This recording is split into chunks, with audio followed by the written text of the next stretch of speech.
Hello and welcome, I'm Thomas Porteous and you're watching the World Report on NewsX World. Let's take a look at some of the top headlines this hour. Chinese Foreign Minister Wang Yi says Japan's claim that Chinese fighter jets targeted radar on Japanese aircraft is completely unacceptable. Japan calls the encounter dangerous, while China accuses Tokyo of repeatedly approaching and disrupting its navy during training. Japan lifts tsunami warnings after a 7.5 magnitude quake injures at least 30 people and forces around 90,000 to evacuate in the northeast. Small waves were recorded, power is back on, and authorities warn the risk of a major aftershock remains high for a week. Thailand said it is moving to expel Cambodian troops as fighting along their disputed border intensifies, with both sides blaming each other as the violence undermines a Trump-brokered ceasefire deal.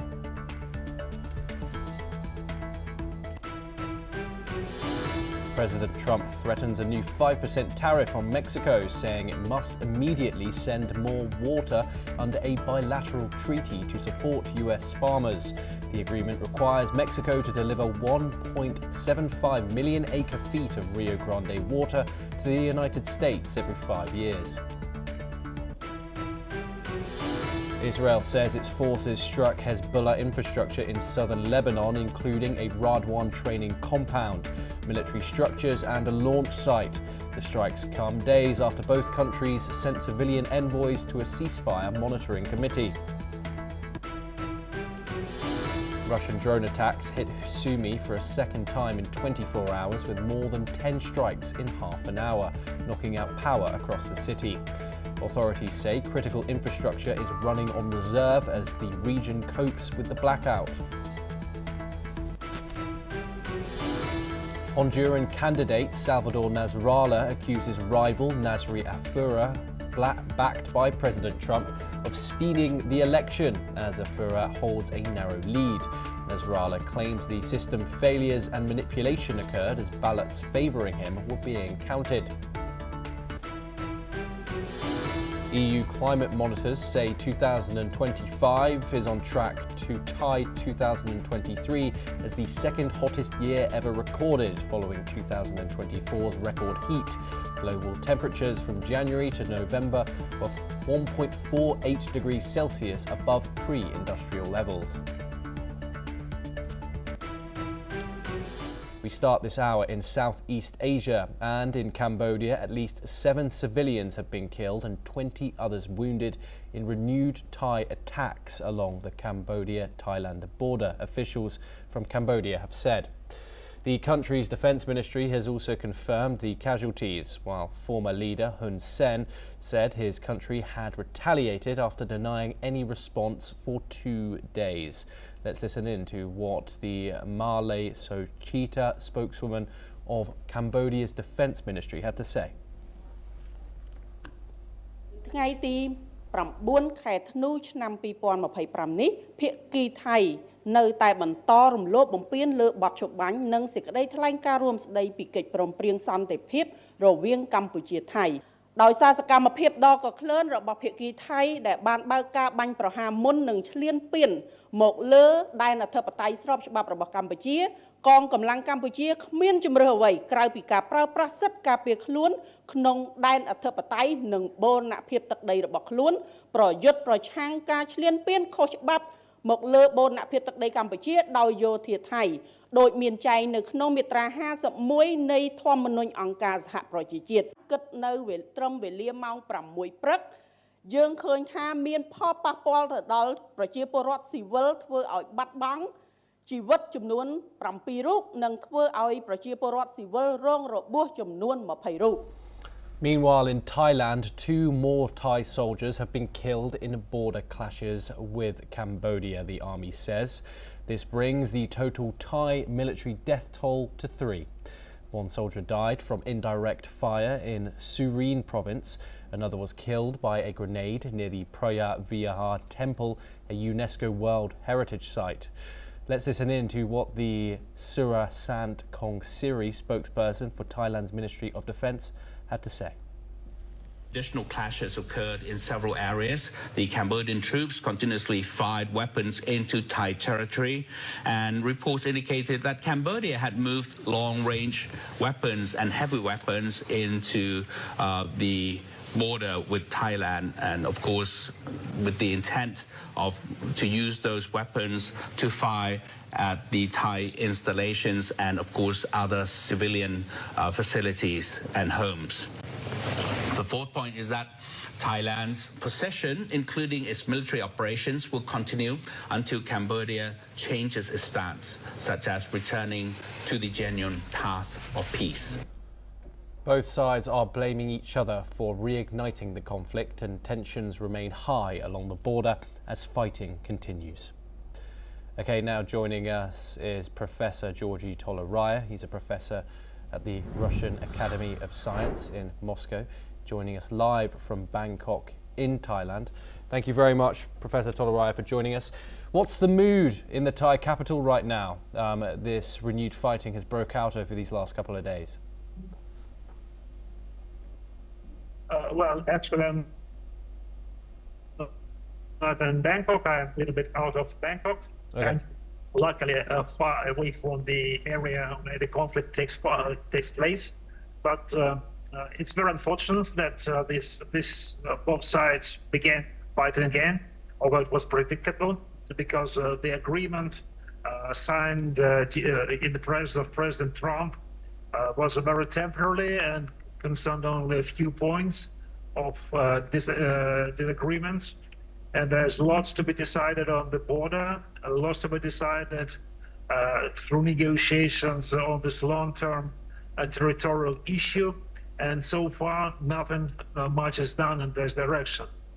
Both sides claim the territory, and both sides claim that the other side was the one who attacked.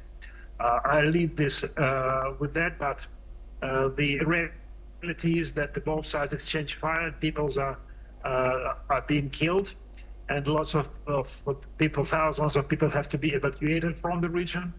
So it's a very worrisome situation. Professor Toleraya, thank you very much for giving us that insight and joining us here on NewsX World. It's a pleasure to have you on the programme.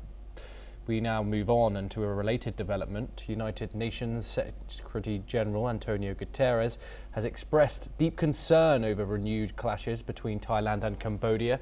A UN spokesperson urged both countries to de-escalate tensions and return to the ceasefire deal agreed in October. The UN calls for restraint, emphasising dialogue over further military action to prevent civilian harm and a broader escalation along the disputed border. Let's listen in to what the UN spokesperson Stephanie Dujarric has said. These latest developments, we've seen the reports of airstrikes and mobilization of heavy equipment around the border. It's important that both Thailand and Cambodia do whatever they can to de-escalate and to return to the framework that was signed in Kuala Lumpur just a few months ago, on October 26. They need to use that mechanism to engage in dialogue and find ways again to lower the tension. And we, of course, stand ready to support all efforts at promoting peace, stability, and developments in the region. Okay, we'll keep bringing you all the updates from that conflict as it unfolds. But now onto a different one and over to Europe. Russia's top general Valery Gerasimov says Moscow's forces are advancing along the entire front line in Ukraine, focusing on encircling Ukrainian troops in Murmanhad. He claims Russia has taken over 30% of the town's buildings. However, Ukraine denies the claim, saying its forces still hold parts of Murmanhad and are resisting Russian attacks, forcing Moscow to pay a high price for relatively small gains. Russia currently controls nearly a fifth of Ukraine, including Crimea, most of Luhansk and Donetsk, and also parts of Kherson, Zaporozhye and other regions. Earlier, Russian President Vladimir Putin has warned Russia will take full control of the Donbass region unless Ukrainian forces withdraw. Kyiv has rejected the demand, vowing to defend its territory. Joining us now is Major General Sudhakar. He is a geopolitical strategist. He joins us live from New Delhi. Thank you very much for joining us here on NewsX World. Of course, both sides once again denying each other's claims. Russia, of course, claiming advances and Ukraine rebutting them. With the diplomatic background going on, with talks of territorial gain, do you think Russia is upplaying or downplaying its moving forward on the battlefield?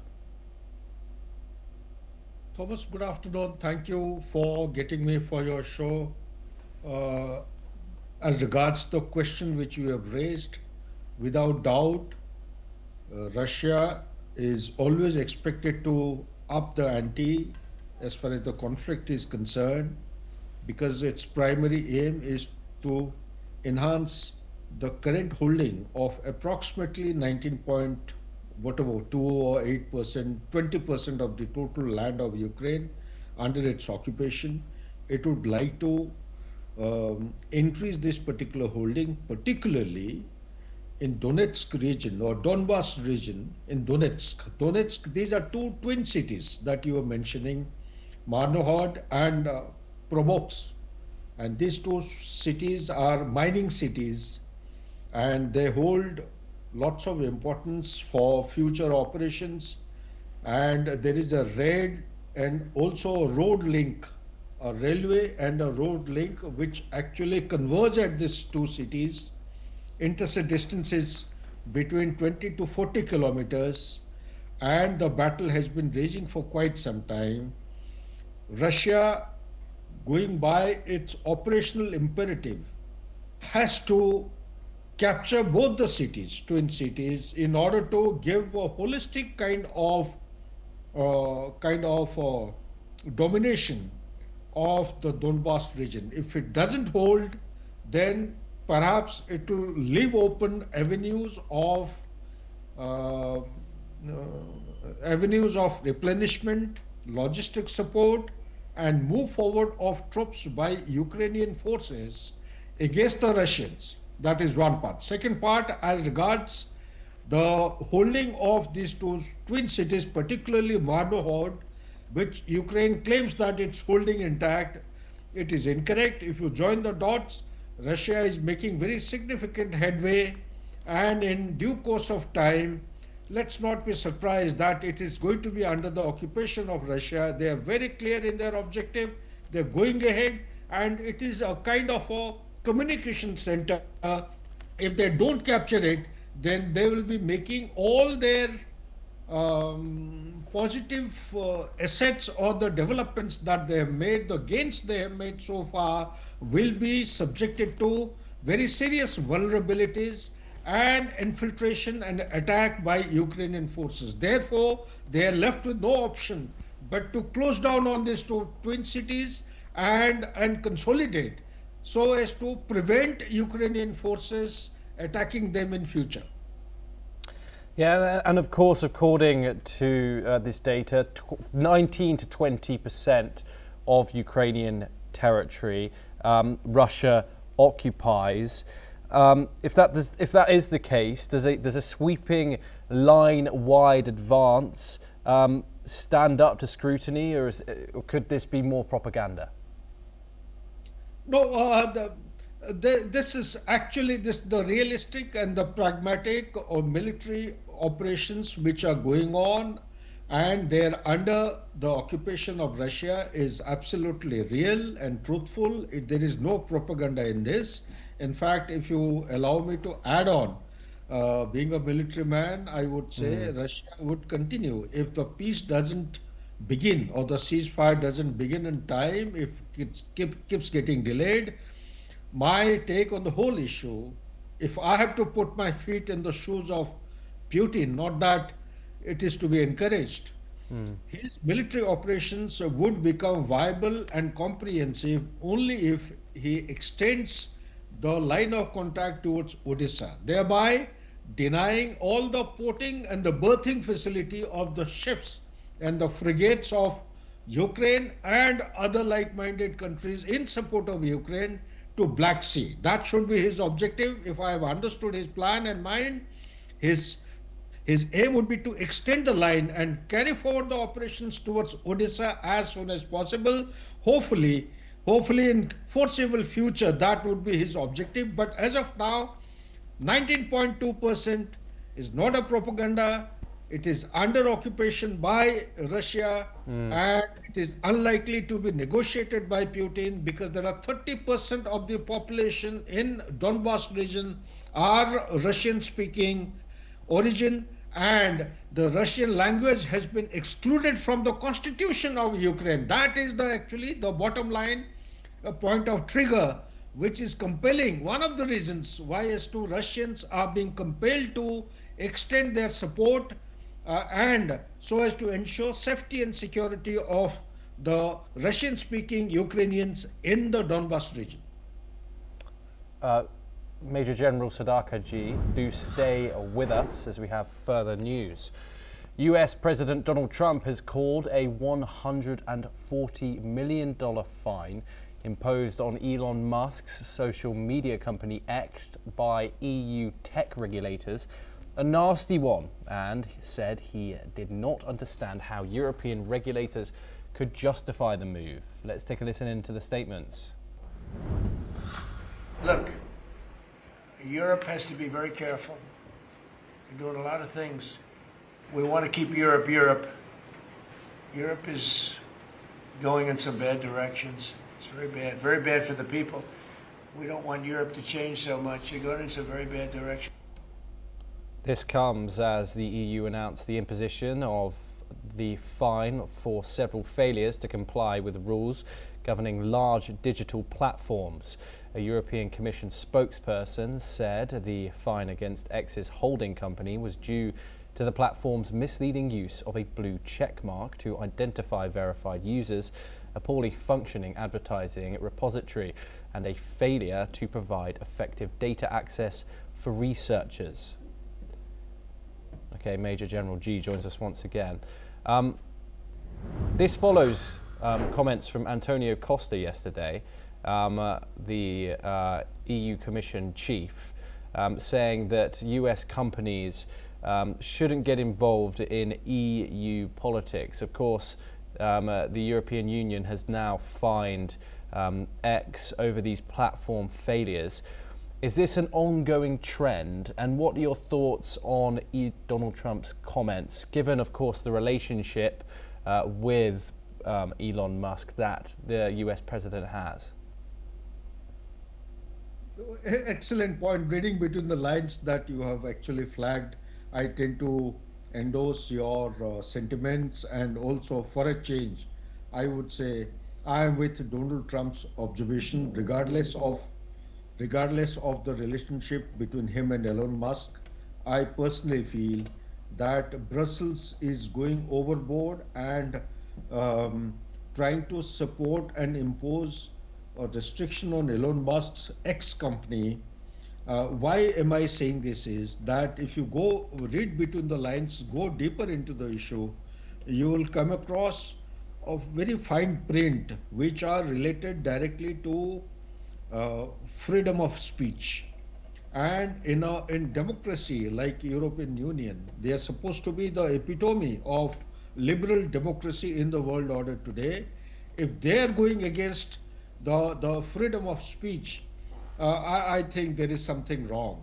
And more than that, European Union going overboard to impose a penalty of 120 million euros, which is equivalent to $140 million on Elon Musk, is again a very, I would say, objectionable observation or a restriction imposed on Elon Musk.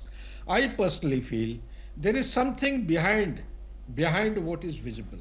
And the issue which is not catching the naked eye is something to do with the internal polarization between the USA and the European Union or the NATO members in Europe.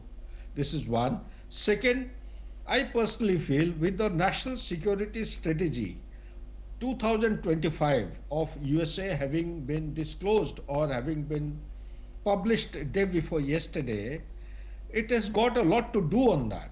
Those of us who have gone through this document, USA has made it very clear that Europe in times ahead has to fend for itself and take care of Ukraine. And US in no uncertain terms is making very evident and clear indications of having a dignified, honorable exit from Ukraine. US also doesn't extend any kind of solidarity or responsibility towards the conflicting situation which has come about between Japan and China, where the radars of China, they locked onto the fighter jets of Japan during an exercise, which is very dangerous and very serious red line. USA has not said anything, nor has it commented on the thing. It is going quiet as far as the Taiwan is concerned since past 2 days. And likewise, it doesn't actually extend any concern to situation which is happening. Indo-Pacific is important, Quad is important, but gradually you see this document is giving out signatures of conspicuous withdrawal of US and developing an approach towards Monroe Doctrine, which was prevalent post Second World War.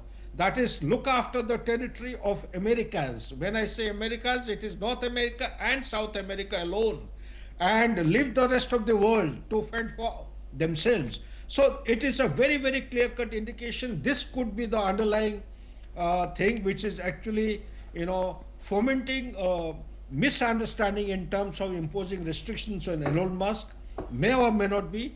But last but not the least, Thomas, is that Elon Musk is a businessman. I don't understand why the government or the organizational, institutional heads should be getting involved, particularly the European Union headquarters is Brussels. I don't see. It is not, it is an individual company which is coming into play, that is Elon Musk company. The company, if at all, has to be under some restriction or some imposition of penalty. That has to be done by a particular agency which is responsible, not the headquarters of Brussels. This is what my understanding is. Back to you, Tom. Thank you very much, Major General G, for joining us. It's always an absolute pleasure to have you on the programme. Thank you for taking the time. We now move on over to East Asia next, and Taiwan has rejected China's sovereignty claim after the US unveiled a new security strategy aimed at building up military power to deter conflict with Beijing over Taiwan. This comes as China pledged to defend its sovereignty and warned against external interference after the US unveiled its new strategy. The US document came as Beijing last week deployed a large number of naval and coast guard vessels across East Asian waters in its largest show of maritime force to date. Let's in fact listen in to what the spokesperson for the Taiwanese Foreign Ministry has said. 中华民国台湾是主权独立国家，与中华人民共和国互不隶属。这不仅是台海的客观现状，也是国际社会公认的事实。也只有台湾的民选政府，才能在国际社会以及多边场域，代表2300万台湾人民，中国无权智慧以及干预。 Now we move to Latin America, and Honduras Attorney General Joel Antonio Zelaya has issued an international arrest warrant for former President Juan Orlando Hernandez. The order instructs two law enforcement agencies to locate and detain Hernandez outside Honduras, signalling that authorities intend to pursue legal action against him despite his recent release from a United States prison. Hernandez, who led Honduras for 2 terms, was serving a 45-year sentence in the United States after being convicted on drug trafficking charges. However, he was recently pardoned by US President Donald Trump, resulting in his early release. The warrant issued by Zelaya underscores that Hernandez continues to face legal challenges at home. Honduran prosecutors are seeking to bring him back under national jurisdiction, reflecting ongoing concerns about corruption, the influence of organised crime and accountability for former officials. Well, that's all that we have time for this hour. Keep watching NewsX World for more international updates.